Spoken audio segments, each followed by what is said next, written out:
Jelaskan, bentak Pak Handoko lantang. Suaranya menggema dan kembali diam dengan gigi bergemertuk. Dika tertunduk pasrah. Beberapa kali ia terlihat bernafas dengan helaan-helaan nafas panjang.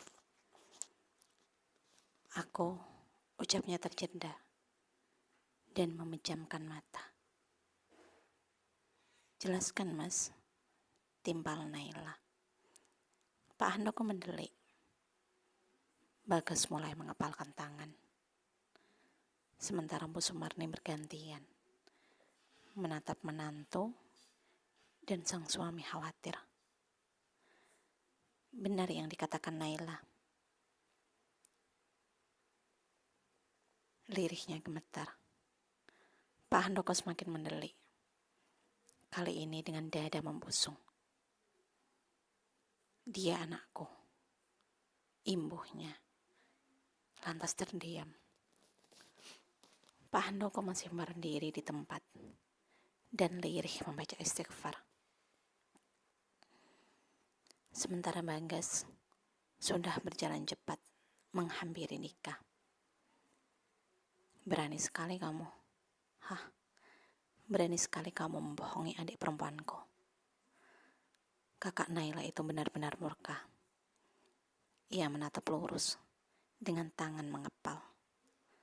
Tak butuh waktu lama hingga bokem itu mendarat keras di wajah adik iparnya. Dika tersungkur, lantas duduk dengan wajah terbenam. Benar-benar tak ada yang tersisa dari dirinya, selain rasa malu dan kecewa. Malu pada diri sendiri yang tak bisa menjaga hati. Malu pada mertua yang tak bisa membahagiakan anaknya. Malu pada Allah karena telah melanggar larangannya. Dan malu pada sesama hamba karena telah berbuat zina. Ia menyesal. Namun apa arti sebuah penyesalan? Ia tak akan mengubah masa lalu dan juga tak bisa memperbaiki masa depan. Hening. Sesaat tak ada yang berbicara selain suara decihan keras Naila melihat Dika tersungkur dan segera membuang muka. Selama ini aku memperlakukanmu dengan sangat baik karena putriku yang memilihmu. Aku tidak pernah menanyakan sejauh apa kemampuanmu membahagiakannya. Asal kulihat dia tersenyum, aku percaya semua baik-baik saja. Timpal Pak Handoko terjeda. Suami Bu Sumarni itu beberapa kali mengelus bagian tengah dada, seperti tengah meredakan murka yang menjalari setiap relung di dalam dada. Tapi hari ini aku benar-benar kecewa padamu. Kau seorang pendidik, namun tindakanmu sungguh tak terdidik. Kau seorang pengajar, tapi kelakuanmu sangat kurang ajar. Manusia ini memang biadab, Pak, gertah Bagas tiba-tiba dan kembali mendaratkan bogemnya. Kali ini lebih keras dari sebelumnya. Bu Sumarni tercengang dengan serangan yang begitu tak terduga. Sinta berlari dan segera memegang lengan suaminya. Mas, ia menarik Bagas. Lepaskan. Sinta diam, namun matanya melotot tajam. Kalau sampai dia kenapa-napa, kamu mau masuk penjara? Balas Sinta tak kalah keras. Bagas terhenyak. Beberapa kali ia mengerjapkan mata cepat. Bu Sumarni berjalan menghampiri anak lelakinya. Benar apa kata istri Mole. Masalah bisa kita hadapi, tapi bukan dengan kekerasan. Bagas mendengus. lantas tertunduk dengan tarikan nafas dalam. Apa pernikahan Bapak dan Hanum juga termasuk rencana kalian untuk menutupi aib? Tanya Pak Handoko kemudian. Suaranya lirih. Terasa sekali betapa lelaki yang berada di usia senja itu merasa murka, sekaligus malu tentang dirinya yang sudah usur, namun masuk dalam perangkap hina dua pelaku zina. Dika tak menjawab, dan semuanya diam, menunggu dengan mata mendelik. Jawab, Mas. Apa pernikahan Bapak dan Hanum juga merupakan rencana kalian? Bentak Naila kali ini. Dika mendongak, menatap istrinya dengan bibir gemetar.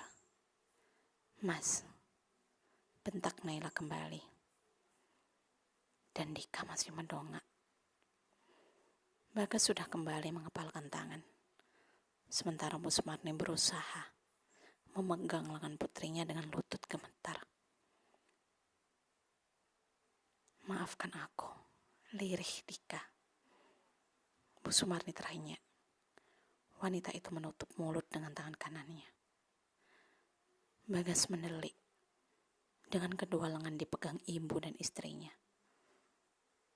Pak Handoko duduk lemah di sofa. Sementara Naila menjambak rambut Dika dengan sangat kuat. Biadab. Tega sekali kau mengorbankan bapak dan ibu yang sudah sepuh dalam hubungan terlarang kalian. Kalian benar-benar manusia hina. Dok, sudah. Lepaskan, ucap Bu Sumarni, memeluk putrinya. Naila histeris. Bu Sumarni pun menangis. Dan dengan langkah gemetar, Pak Handoko melangkah menghampiri menantunya. Dika mendongak, dan sudah pasti rambutnya acak-acakan. Bangunlah, lirih Pak Handoko. Tapi Pak, selam Bagas. Kakak Naila itu berdiri tak terima. Pak Handoko menoleh dan menganggukkan kepala pada putranya. Le, bawa koper-koper itu. Matahari masih belum hangat saat tiga lelaki bercaping bambu itu berjalan beriringan ke rumah sang juragan. Mereka asik berbincang, namun seketika diam dan saling menatap bersamaan. Setelah sesaat samar terdengar ada suara orang bertikai dari dalam rumah.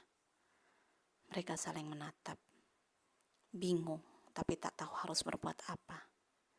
Hening, tak lagi berbicara. Ketiganya lantas bahu-membahu menaikkan bibit jambi ke atas motor gerobak roda 3. Hingga 2 daun pintu bagian depan rumah sang juragan itu terbuka. Pak Handoko keluar bersama istri, beserta anak dan menantunya. Wajar, karena mereka adalah keluarga. Namun ada yang tak biasa, karena mereka berjalan dengan dada membusung dan wajah merah padan. Kecuali sang menantu lelaki. Iya, suami Naila itu terlihat menenggelamkan wajah seorang diri. Berjalan di antara mertua dan kakak iparnya. Hening. Ketiga buruh itu hanya saling bertanya melalui gerakan mata. Pak Handoko berjalan lurus tanpa menoleh. Bagas diam tak menyapa.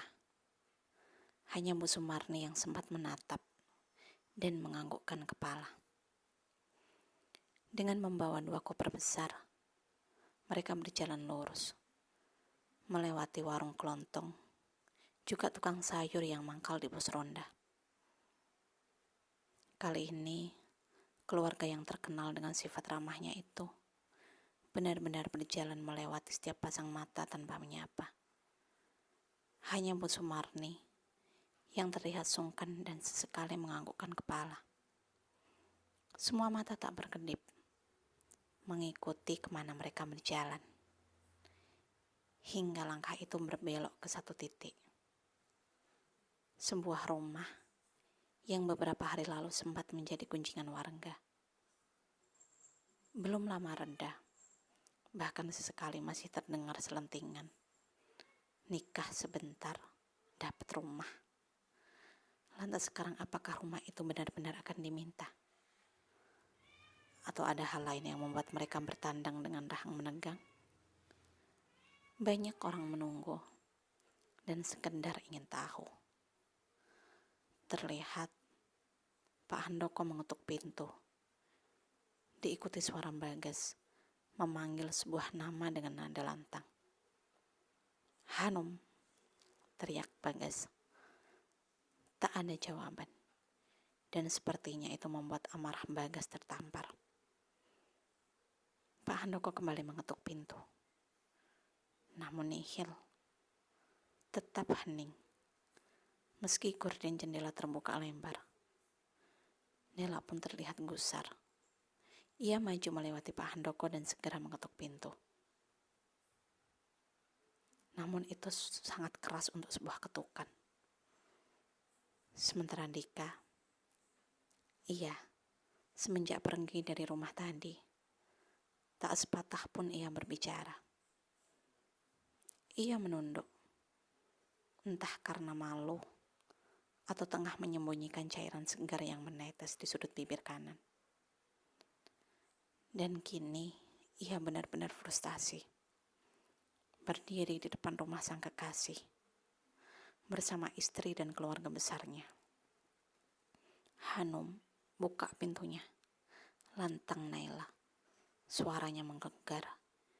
Ia terlihat benar-benar tengah meluapkan segala amarah, lara, dan kecewa yang menggerogoti bersama. Hening, tegang, dan mencekam. Semuanya terlihat mendelik pada pintu yang masih tertutup rapat. "Hanum," seru Naila kembali. "Iya," sahut seorang wanita. Suaranya serak. Dika bergeming, namun dadanya bergemuruh bingung. Sementara Naila masih membusungkan dada dengan gusar. Hingga muncul seorang wanita, mengenakan daster dengan rambut terenggerai sebahu.